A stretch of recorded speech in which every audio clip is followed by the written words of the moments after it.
טוב, אנחנו לפני ממש שבוע, אולי טיפה יותר, אירחנו כאן את מנכ"לית ארגון שוברים שתיקה על דוח חמור שהם פרסמו, שבהם יש עדויות של 60 חיילים וקצינים מצוק איתן, שמפרסמים פה עדויות קשות, לא משנה מה עמדתך, עדויות הן קשות. והנה לא עובר זמן רב, ובאים חבר'ה אחרים. לוחמים שלחמו בצוק איתן. שכועסים נורא. כן, ירון מגבעתי ואביחי מגולני.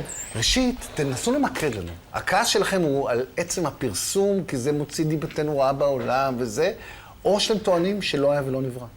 אפשר? כן. קודם כל בוקר טוב. בוקר טוב. תודה שהזמנתם אותנו. התשובה הראשונה זה התשובה הנכונה. כלומר, מוציאים את דיבתנו בעולם? לא, עצם הפרסום. אנחנו לא אומרים שלא היו דברים מעולם.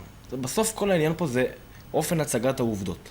כי אני יכול להגיד לך, לקחת אותך עכשיו מחוץ לאופן, להראות לך מישהי שאתמול קרוב משפחה שלה מת בתאונת דרכים, וזה סיפור נורא טרגי, ותביא כמה שבצומת הזאת היה צריך לשים רמזור והיא מתה, ובסוף אני אקח אותך לעובדות, ואני אראה לך שבשנה החולפת באותה צומת יש ירידה של 80% בתאונות דרכים. ובשתי העובדות נכונות. עכשיו השאלה איך אתה מציג את הדברים. כי בשוברים שתיקה לא באים ואומרים, תראו, אספנו פה אוסף של תפוחים רקובים, כי זה גם מה שאני בתור לוחמים, אנחנו נגיד לך, קיים פה ושם תפוחים רקובים, וגם קיים הצבא מטפל בזה. הם באים ואומרים, ואני הקשבתי לשבוע שעבר לאירוח של מנכ"לית שוברים שתיקה אצלכם, הם אומרים, מכתחילה הצבא מלמעלה מוריד פקודות לא מוסריות, הצבא בתור גוף עובד בצורה לא נכונה, בצורה מסיבית. זה לא מה שהם אמרו באופן גורף. אני שמעתי אותה פה, אני שמעתי אותה אצלכם. היא אמרה, יש דברים שחייבים להבין שקורים ואסור שיקרו. אוקיי, רק שנייה אחת. עכשיו, אני בא ואומר דבר כזה. קודם כל, מה שכן קיים, קיים בצורה מאוד מאוד קטנה. אני לא חוקר ולא חקרתי, אני בטוח שביחס לעולם, אנחנו...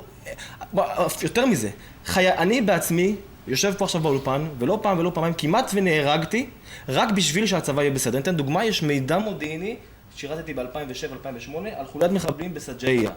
נכנסנו, היה יכול פצצה 2 טון לגמור את הסיפור, והרוקבים אחרים שבועיים, הם מתכנסים באותה נקודה כל לילה. שלחו אותנו פנימה, 7 קילומטר עומק, 45 חיילים בכמה קבוצות, להוריד אותם, במקום להוריד עליהם פצצה, בגלל שמעליהם יש 4 קומות של משפחות.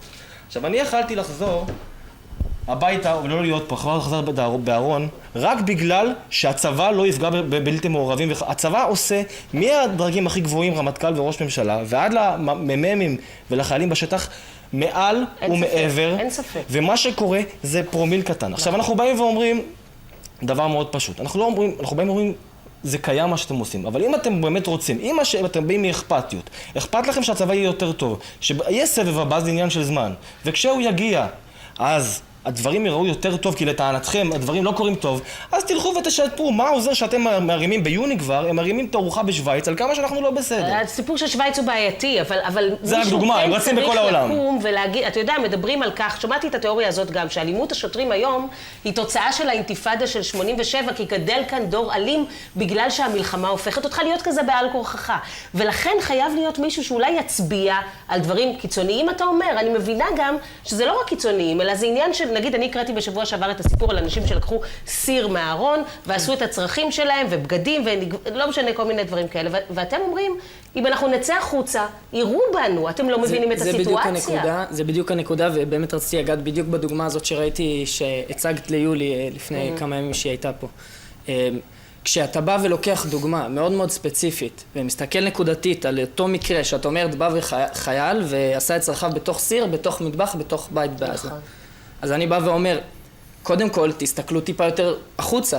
זאת אומרת, מה היה מחוץ למבנה הזה, כן? יכול להיות שהיה שם צלף, יכול להיות שהיה שם מלכוד, יכול להיות שהייתה שם 1,001 דברים. אבל יכול להיות שגם היו שם שירותים במבנה, ובחרו לא להשתמש בהם כדי להשפיל. ויכול להיות שמתפוצצו בכניסה לבית. זאת אומרת, להסתכל נקודתית על שום מקרה, זה לא נכון. לבוא ולהגיד, הרי מה שוברים שתיקה באים ואומרים? הם באים ואומרים, אנחנו רוצים דוח שיבוא ויבקר את צה"ל כגוף.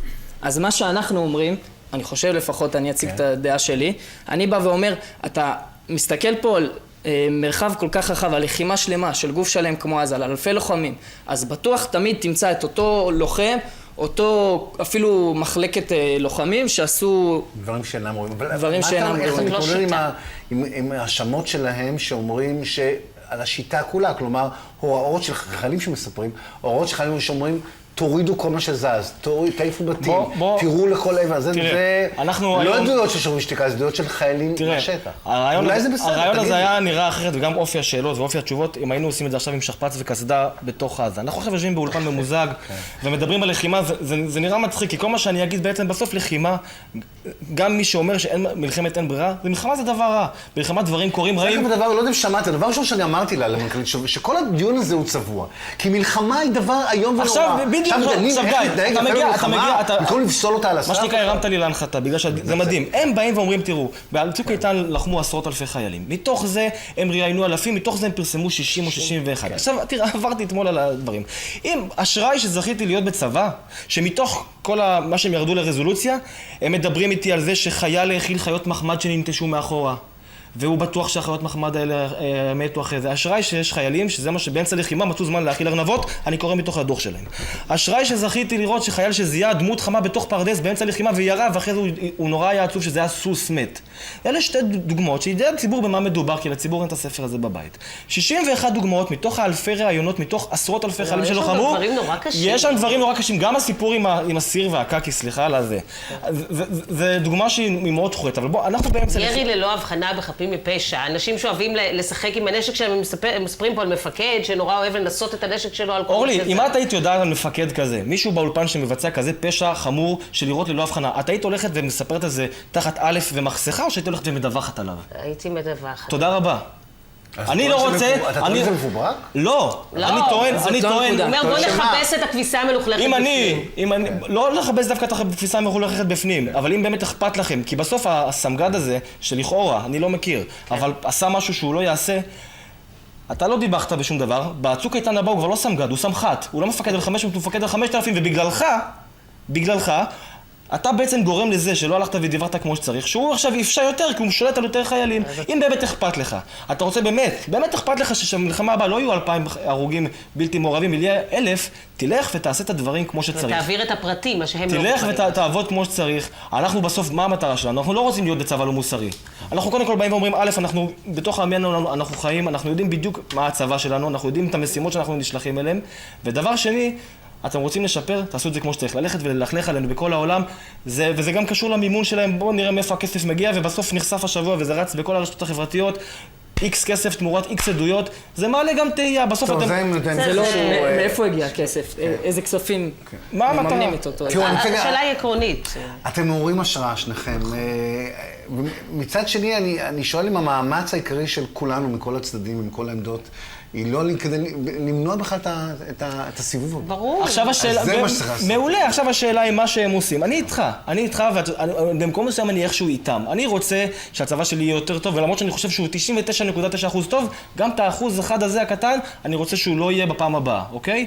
אז קודם כל אני אומר, חבר'ה, זה 1%, הייתי בפנים.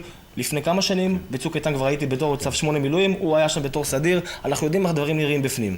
בסדר, דבר ראשון. דבר שני, חבר'ה, לא ככה עושים הדברים. ככה נראה ארגון שמעוניין להכפיש את ישראל ולהסתובב בכל... ארגון שאכפת לו אולי והוא רוצה לדעת שהוא אמר את הדברים. מאז הפרסום של הפוסט הזה, שלקח 15,000 לייקים, ושלי ושבעקבותיו ביקשנו מאנשים להעלות את הפוסטים שלהם. מחאת האמת שלי. האמת שלי, נכון, תראה, זה גם שברע. מה קרה מאז? מישהו פנו אליי עשרות הודעות משליחים של הסוכנות בכל מיני אוניברסיטות בחו"ל. אנחנו לא עומדים במה באים לפה כל מיני ישראלים מכל מיני ארגונים, לאו דווקא שוברים שתיקה, ומספרים שטויות, ואנחנו לא עומדים בקצב. עכשיו, דבר אחד רק, אנחנו ביקשנו מהלוחמים בבית, להעלות את הסיפורים שלהם. זה הזוי שאני צריך לספר את האמת שלי, כאילו... חבורה של אנסים, ואני צריך להיות זה שיגיד, לא אנסתי, צריך לתת להם את הקרדיט שחשוב להם ואכפת להם מהמוסריות של החברה. אבל זאת... מנכ"לית קצינה בצה"ל לשעבר, אתה יודע. אבל אני רוצה לשאול אתכם, מה אתה עושה בחייך? היום? אני עצמאי, יש לי בית קפה קטן ליד ים המלח. באמת? כן, ים המלח. מה שמו? הפינג'אן. וואלה. כשיהיה בסביבה נבוא. ואתה? אני השתחררתי לפני חודשיים. מחפש כרגע עוד איזשהו כיוון, אין לי... נח. ברור לי בדיוק. לא, עוד לא נח. סיימתי עכשיו קורס מצילים, מעביר את הקיץ בבריכה. אפשר רק מילה לסיום? כן, אנחנו בחרנו בקצרה ממש. היה מישהו שפרסם מחאה, שוברים את שוברים שתיקה. אנחנו לא באנו לשבור שום דבר, לכן קראנו לזה גם האמת שלי, כי זה האמת. אנחנו רוצים שידעו בעולם מי זה צה"ל, כמה הוא עושה, כמה חיילים ואזרחים נהרגים בגלל האובר מוסריות שקורית בשטח. חברים, תודה. אני רק רוצה לאחל לכם שלא תיקראו לעולם למילואים יותר, שלא יהיו מלחמות ושהכל יהיה. לצערי זה לא יקרה. תודה. עוד מעט תהיה פה ראש העירייה המאובטח ביותר בישראל, ראש עיריית אשקלון, חברנו עשה עבודה